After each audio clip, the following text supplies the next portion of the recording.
पेशावर में मामूली तनाज़े पर मुलजिम ने फायरिंग करके भाई, बहन और बीवी को कत्ल कर दिया। पुलिस ने मुकदमा दर्ज करके मुलजिम की तलाश शुरू कर दी। सवाबी में मुलजिमान की अंधाधुंध फायरिंग से 2 अफराद जाँ बहक। मकतूलीन और मुलजिमान आपस में रिश्तेदार हैं। पुलिस ने वाक़या देरीना दुश्मनी करार दे दिया। सुप्रीम कोर्ट में जजेस transfer case. Islamabad high court में जजेस की नई तकर्रुरी नहीं हुई। ट्रांसफर पर आए जजेस को हलफ उठाने की जरूरत नहीं। अटॉर्नी जनरल के दलाइल नहीं बताएं। Justice Mohammad Ali Mazhar. 190 million pound case में बानी पीटीआई और बुशरा बीबी की सजा मुअत्तली केस मुकर्रर ना हो सकी। पीटीआई की अदलिया से यकजहती की कॉल पर इस्लामाबाद हाई कोर्ट के बाहर सिक्योरिटी के सख्त इंतजाम।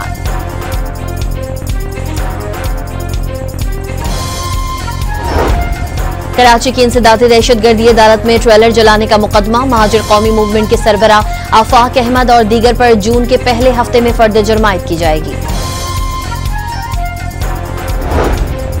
पाकिस्तान ने भारतीय वजीर आजम का बयान नफरत अंगेज, पुरतशद्दुद और अक़वाम मुत्तहिदा के उसूलों की खिलाफ वर्जी करार दे दिया। आलमी बिरादरी से नोटिस लेने का मुतालबा। ईरान के सुप्रीम लीडर ने मसला फलस्तीन पर पाकिस्तान का मौक़िफ़ काबिल तारीफ करार दे दिया। ईरान और पाकिस्तान मुस्लिम दुनिया में अहम और पुरअसर किरदार अदा कर सकते हैं। आयतुल्लाह ख़ामनाई का सोशल मीडिया पर पैगाम। पाक भारत कशीदगी में कमी पर इत्मीनान का इजहार। वज़ीर आज़म की एक बार फिर भारत को अमन मुज़ाकरात की दावत। कश्मीर समेत तमाम तनाज़ात बातचीत के जरिए हल करने के ख्वाहिशमंद। जहरियत हुई तो फिर भरपूर जवाब देंगे। शहबाज शरीफ की तेहरान में ईरानी सदर डॉक्टर मसूद पज़ेश्कियान के हमरा न्यूज़ कॉन्फ्रेंस।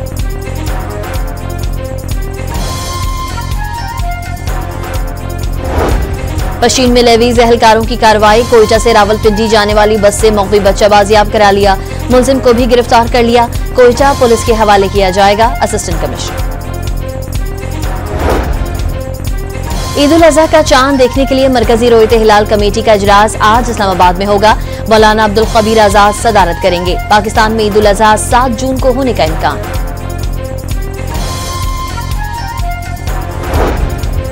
और कर्क में बिजली की तवील लोड शेडिंग के खिलाफ ख़वातीन सड़कों पर निकल आईं। मरकजी सड़क बंद कर दी।